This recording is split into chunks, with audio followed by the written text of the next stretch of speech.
Assalamualaikum dan selamat datang ke episod kelima Univibe Podcast UMT, menghubungkan anda dengan getaran kampus.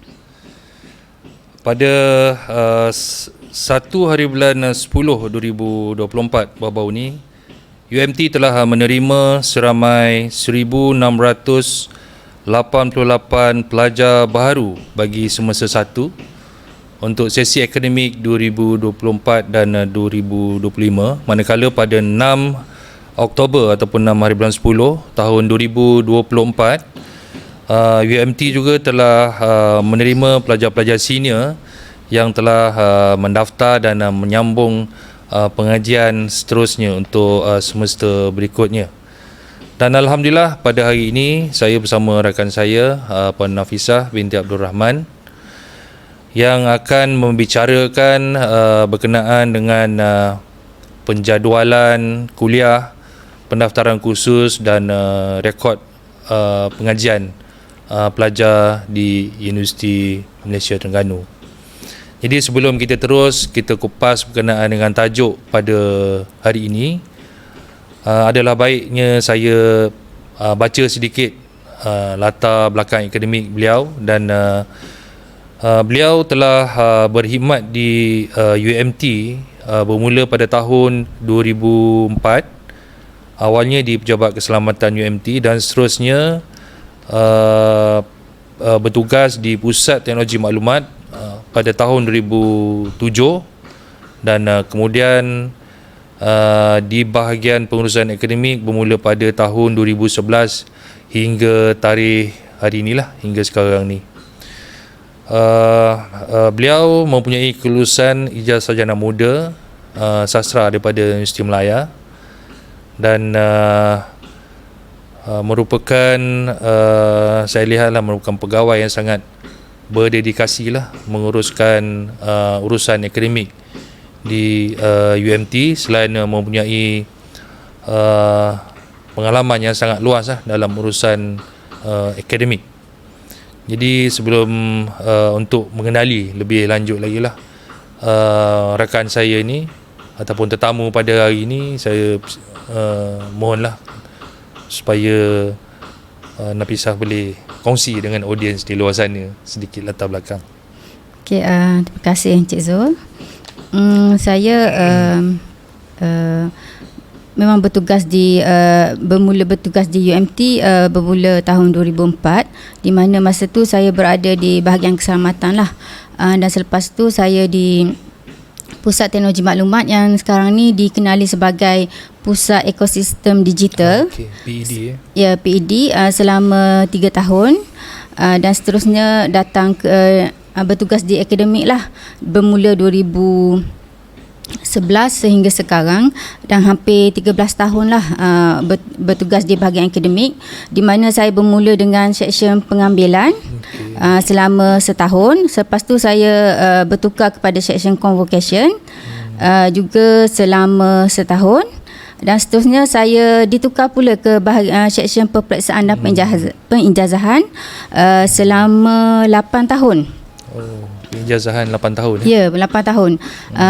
Tak silap saya 2000 berapa tapi selepas tu penjadualan kuliah saya dalam 3 tahun lah saya di seksyen sekarang, iaitu seksyen penjadualan, pendaftaran dan rekod pelajar.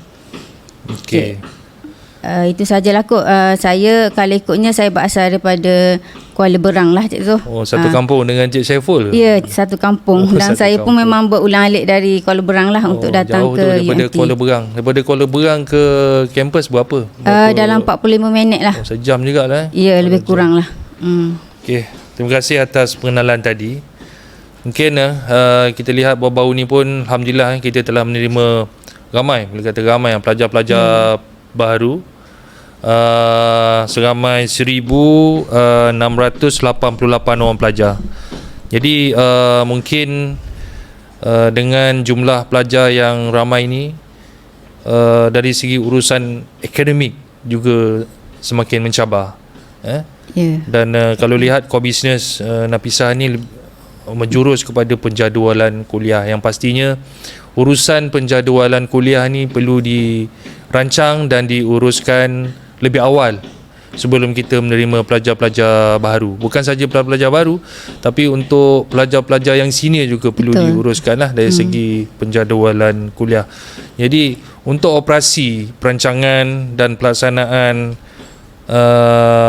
pengurusan penjadualan kuliah ni, ada tak perkara yang cabaran lah yang kita boleh kongsi dengan audiens, dan mungkin jika ada pelajar-pelajar di luar sana yang mendengar podcast ni, dia boleh bersedia ataupun lebih alert kenaan dengan do and don'ts ataupun apa yang perlu dia buat, especially apabila masuk semester baru, apa yang perlu dibuat sebagai seorang pelajar untuk pelajar tu menjadi pelajar yang aktif. Kalau boleh saya rangkumkan, sebenarnya penjadualan kuliah ni dia bermula dengan fakulti lah, Cik Zul. Di mana penawaran khusus memang kita memerlukan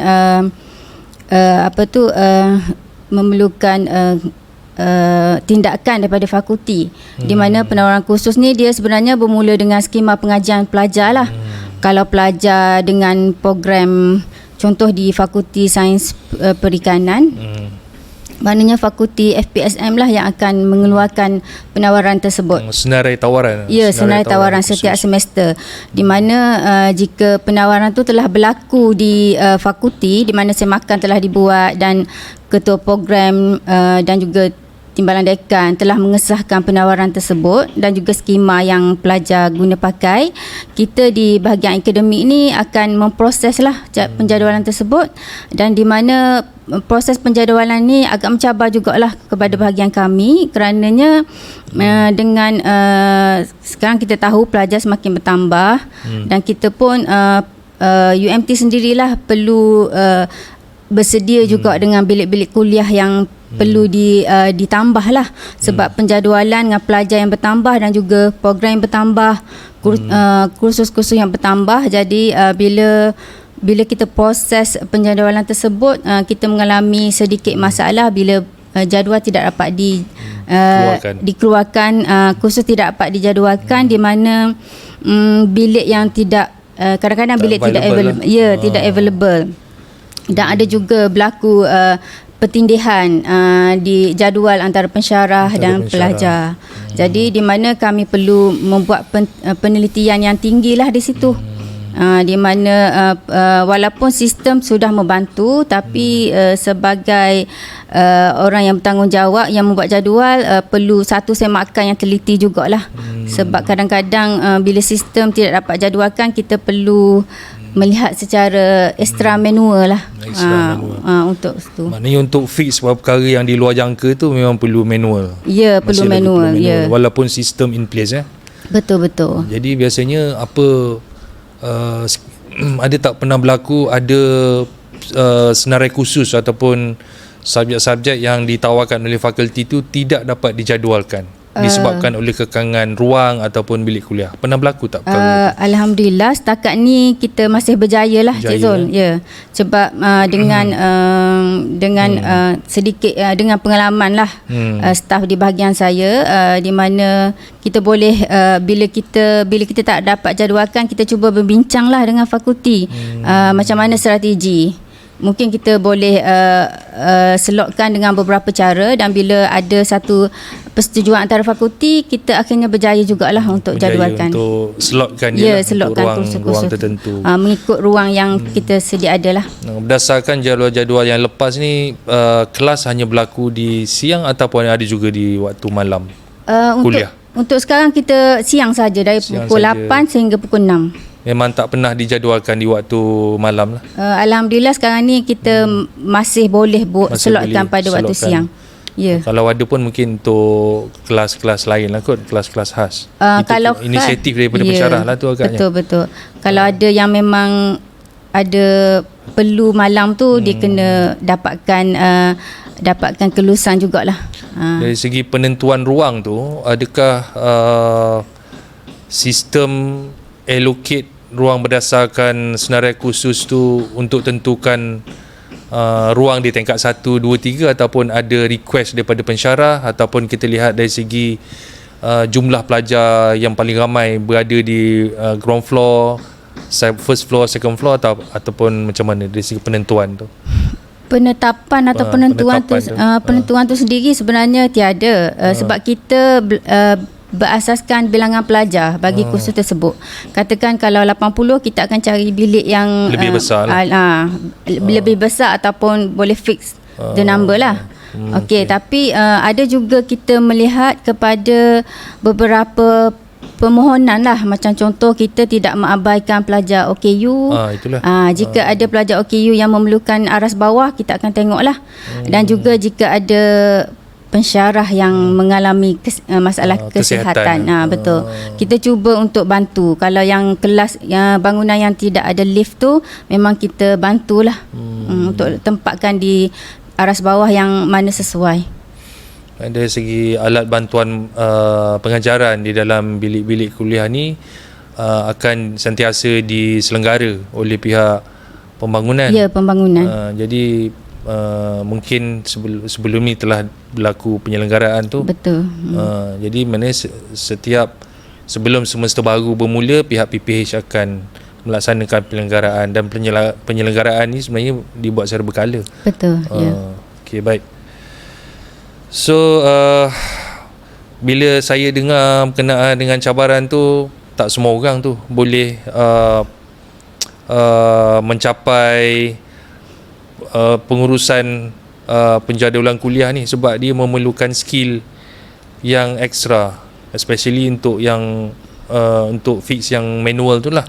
Betul. Walaupun dah ada sistem secara atas talian, walaupun ruang tu dibaca oleh sistem, maknanya pelajar yang ramai tu akan ditempatkan di ruang ataupun dewan yang lebih besar berbanding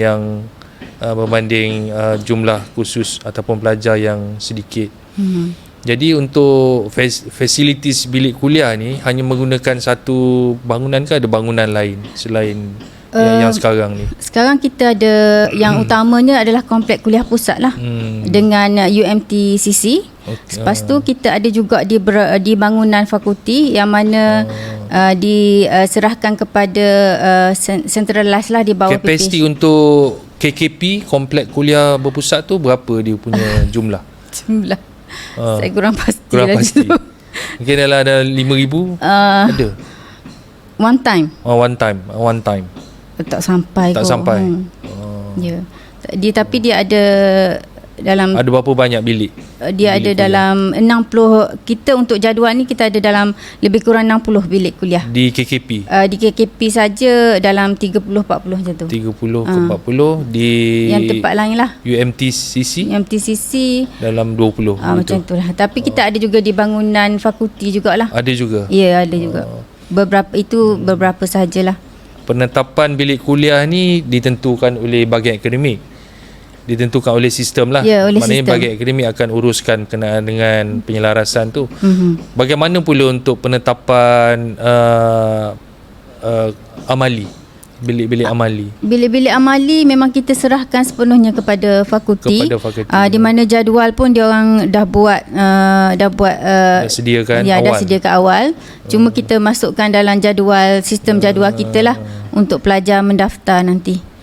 Maknanya daripada master checklist tu, master timetable tu akan di-generate kepada individu jadual pelajar lah. Ya, betul. Biasanya untuk minggu pertama, minggu kedua ni ada pelajar yang nak bertukar tak dari segi jadual ni? Dia sebenarnya pelajar bebas saja untuk membuat penukaran tersebut, sebab kita dah buka secara atas talian. Jadi katakan dia hari pertama dia daftar, dia nak kumpulan 1 katakan. Tapi bila dia rasa dia nak di masa yang lain dia nak kumpulan 2 dan tidak clash, dia boleh tukar atas persetujuan pensyarah. Tak perlu. Dia kalau persetujuan pensyarah ni dengan kes-kes tertentu saja. Okey, baik. Nafisah, kita terus kepada pendaftaran khusus ataupun skema pengajian lah. Untuk skema pengajian yang dikuatkuasakan di UMT ni, boleh kongsi tak dengan audiens berkenaan dengan apakah dia jenis-jenis skema pengajian ataupun pendaftaran khusus ni perlu tak mengikut skema pengajian yang telah ditetapkan oleh pihak Senate Universiti? Okey, Cik Zul, sebenarnya skema pengajian ni sebaiknya pelajar follow lah. Sebab sebenarnya itu adalah satu laluan yang telah dibuat oleh fakulti untuk pelajar ikut setiap semester, dan jika pelajar follow dengan baik, dia akan graduate on time lah. Sebab kita punya skema pengajian dia dah tetapkan semester 1 ambil kursus apa, 2 dan seterusnya lah. Dan kalau ikutkan skema pengajian kita ni, kita ada 3 komponen, di mana yang pertama adalah teras universiti. Teras universiti ni kita ada dalam 20 kursus untuk pelajar lokal, pelajar tempatan, dan 18 kursus untuk pelajar international lah, antarabangsa. Tetapi ada juga program yang mana dia terikat dengan standard program, di mana kursus universiti tu lebih kurang sedikit lah berbanding dengan yang tiada standard program. Okey, yang seterusnya trust program. Trust program ni dia bergantung kepada program lah, sebab ada, kalau ikut skema pengajian kita, dia berbeza total bergraduatnya, di mana yang paling sedikit adalah 120 jam kredit, yang paling banyak untuk 3 tahun dan 3 tahun setengah atau 4 tahun 140 lah. 140 maksimum. Kalau dia punya jam total requirement daripada MQA berapa minimum? 120 mengikut total pengajian dia lah. Kalau 3 tahun tu biasanya 120 lah. 120 merangkumi 3 komponen tadi lah. 3 komponen. Universiti, trust program dan elektif. Trust program jadi taburannya mengikut total bergraduat tu lah. Dan elektifnya juga begitulah. Kita ada 3 komponen tersebut lah yang perlu dilengkapkan oleh pelajar. Okey, skema pengajian ni adakah berbeza dengan universiti lain? Yang ataupun sama sahaja. Konsep dia sama kan? Konsep dia sama. Maknanya sebab yang meluluskan pun MQA kan. Yeah. Maknanya untuk satu semester tu melibatkan 17 minggu. Ya, 17 minggu. 17 minggu kuliah begitu. 14 minggu kuliah, 3 minggu exam peperiksaan akhir. Dan kita ada juga 1 minggu untuk mid-sem, cuti tengah semester, dan 1 minggu study week, cuti ulang kaji. Itulah. Tapi itu untuk semester biasa lah, Cik Zul. Semasa PKP hari tu memang mencabar lah sangat-sangat mencabar. Kita untuk mematuhi 17 minggu tu, sebab pelajar-pelajar berada di rumah. Kemudian pengajian dilakukan secara hybrid. Betul. Mungkin dari segi pengajian tu tak ada masalah, dari segi peperiksaan tu, penilaian pelajar tu, sebab penilaian pelajar pun dilakukan secara online. Dan mungkin tu ada satu hikmah juga, bila PKP tu maknanya kita dah terbiasa dengan mesyuarat secara atas talian. Betul. Kemudian pengajian secara atas talian, dan sekarang ni pun saya rasa masing-masing universiti berusaha untuk mendapatkan program ODL.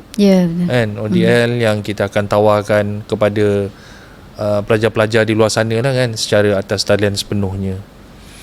Okey, sistem pengajian ni di UMT ni adalah melibatkan semester. Betul. Kan? Jadi semester tu dikira berdasarkan minggu tadi. 17 minggu dikira sebagai satu semester. Dan satu semester melibatkan 17 minggu satu semester. Kemudian untuk melengkapkan pengajian tu bergantung kepada program-program tersebut lah. Betul. Sama ada 120 jam kredit ataupun 140 jam kredit. Ada yang 3 tahun, ada yang 3 tahun setengah. Betul. Kemudian ada juga di situ semester biasa dan semester pendek. Jadi adakah kesemua program di UMT ni melibatkan konsep begitu, ataupun ada certain program saja? Untuk semester pendek tak semualah sebenarnya. Kita ada 5 program untuk semester pendek. 5 program. 5 program saja. Yang lain tu semester biasa. Semester biasa. Jadi ada, maknanya penjadualan ni seolah-olah berlaku sepanjang masa lah kan? Ya, berlaku sepanjang masa. Kita siap yang semester biasa, kita kena teruskan dengan semester pendek. Yang ini terpakai juga untuk program diploma. Ya, betul, diploma. Maknanya Sekali. sarjana muda ada semester pendek dan diploma juga ada semester pendek. Ya, semester pendek. Okey, untuk urusan semester pendek ni, adakah dia punya weight tu lebih rendah daripada yang semester biasa? Memandangkan ada 5 program saja kan yang terlibat, ataupun dia punya weight tu sama je walaupun program tu sedikit tapi kerjanya tetap sama? Dia kita boleh katakan macam ni, Cik Zul. Weight kerja tu dia boleh katakan sama sebab dia melalui proses yang sama. Tapi dari segi kuantiti pelajar tu lah dia lebih jumlah kurang. pelajar, Ya, jumlah pelajar tu lebih kurang. Jadi mungkin di situ adalah sedikit kurang, tapi proses kerja tetap kita melalui yang sama. Yang sama. Ya. Perlu mendapat kelulusan daripada fakulti, Ya. Senet dan sebagainya lah. Betul. Okey. Maknanya daripada Januari sehingga Disember tu non-stop lah untuk penjadualan ni. Itu Betul. tak termasuk lagi dengan perkara lain. Betul.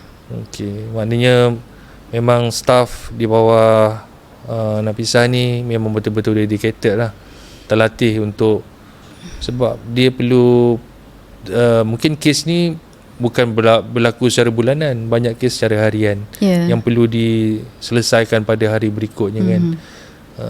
Mungkin sekarang ni kurang sedikit lah, kalau sebelum ni manual Ya, sebelum ni tapi kita dah lama jugalah dengan sistem.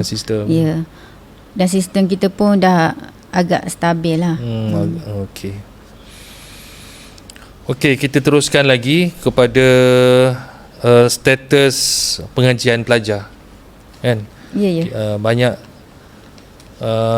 pelajar-pelajar ni yang kita lihat dari segi macam episod sebelum ni pun bersama dengan Amy ada menerangkan ataupun berkongsi berkenaan dengan keputusan-keputusan pelajar dan sebagainya. Jadi itu mungkin dari segi status pencapaian lah yang Amy kongsikan. Mungkin untuk Nafisah ni lebih kepada status pengajian pelajar tu. Jadi mungkin ada di kalangan pelajar-pelajar kita di luar sana dan audiens di luar sana ataupun sesiapa sajalah yang menyaksikan podcast kita pada hari ini yang mungkin nak tahu apa yang pelajar perlu buat untuk apabila pelajar tu nak meneruskan pengajian pada semester berikutnya. Adakah dia perlu daftar kursus ke ataupun apa lagi tindakan-tindakan yang diperlukan? Okey, sebenarnya pelajar untuk berkekal sebagai aktif dalam sistem pengajian ni, dia perlu mendaftar setiap semester, yang mana pendaftaran tu seperti mana tempoh pendaftaran yang ditetapkan lah dari minggu pertama hingga minggu keempat. Dan jika pelajar tidak mendaftar pada tempoh tersebut tanpa membuat sebarang permohonan untuk tangguh pengajian ataupun mungkin tarik diri semua tu kan, jadi kita di peraturan yang telah ditetapkan, kita akan semak mana-mana pelajar yang tidak mendaftar pada semester tersebut sehingga minggu keempat lah. Dalam minggu kelima atau minggu keenam kita akan semak sedetailnya lah, setelitinya, dan kita akan minta juga semakan dibuat oleh fakulti, di mana fakulti kena kenal pastilah di mana missing pelajar tersebut lah. Pelajar yang belum daftar? Ya, belum daftar. Maknanya dia hilang lah, Cik Zul. Hilang. Jadi kita minta fakulti hubungi mentor biasanya fakulti minta mentor lah, sebab mentor adalah paling rapat lah dengan pelajar. Jadi bila mentor sendiri tak dapat kesan, maknanya status pelajar itu kita tidak boleh buat dia hanging macam tu lah. Sebab peraturan pun telah menetapkan pelajar yang tiada pendaftaran khusus kita perlu gugurkan dia daripada universiti. Gugurkan pada universiti. Ya. Tapi pelajar boleh buat rayuan. Pelajar boleh buat rayuan. Bayaran lah. Ya, dengan bayaran pada tu, lepas tu naik masuk semula pada semester akan datang. Semester berkenaan tak boleh teruskan. Tak boleh. Tak dibenarkan. Ya. Jadi itu serta pengajian untuk gugur nama. Kita ada juga pelajar yang tarik diri, yang mana tarik diri tu ada alasan pelajar yang tertentulah, seperti mendapat pekerjaan. Ada juga yang katanya masalah kesihatan atau kewangan yang tidak boleh diteruskanlah, walaupun fakulti telah memberi penasihatan untuk mengatasi masalah tersebut, tapi bila pelajar merasakan mereka tidak mampu lagi, dia akan tarik dirilah. Dan jadi itu status pengajian akan berubah kepada aktif pada tarik diri lah. Lepas tu kita ada juga satu status yang ni rasanya jarang-jarang berlaku lah, tapi ada berlaku jugalah seperti tata tertib lah Cik Zul. Salah laku akademik. Ya, salah laku akademik dan juga bukan akademik bukan lah. akademik. Ya. Betul lah. Cumanya ada peluang tak pelajar-pelajar yang dikenakan macam tadilah gugur nama, kemudian pada awalnya nak tarik diri, kemudian sampai satu tempoh dia rasa nak masuk balik lah, ataupun dia kena apply semula melalui UPU. Dia boleh meneruskan dengan kredit yang dah dapat sebelum ni ke, ataupun kalau gugur nama kita memberi peluang untuk pelajar merayu dalam tempoh 5 tahun selepas 5 tahun ada tempoh. Ya, selepas gugur nama dalam tempoh 5 tahun tu dia masih boleh merayu. Dan jika dapat kelulusan dia boleh masuk semula lah, dan dia boleh bawa semula. Jam kredit yang dia dapat sebelum ni. Untuk yang tadi tu yang satu lagi tu tarik diri tu tarik diri, kalau dah tarik diri tu kira mutamat lah. Ya. Maknanya kalau dia nak masuk dalam program yang sama ataupun program lain, dia kena memohon semula melalui UPU lah. Ya, UPU. Oh begitu. Saya rasa praktis ni sama mana-mana universiti lain kan. Ya, semua universiti samalah.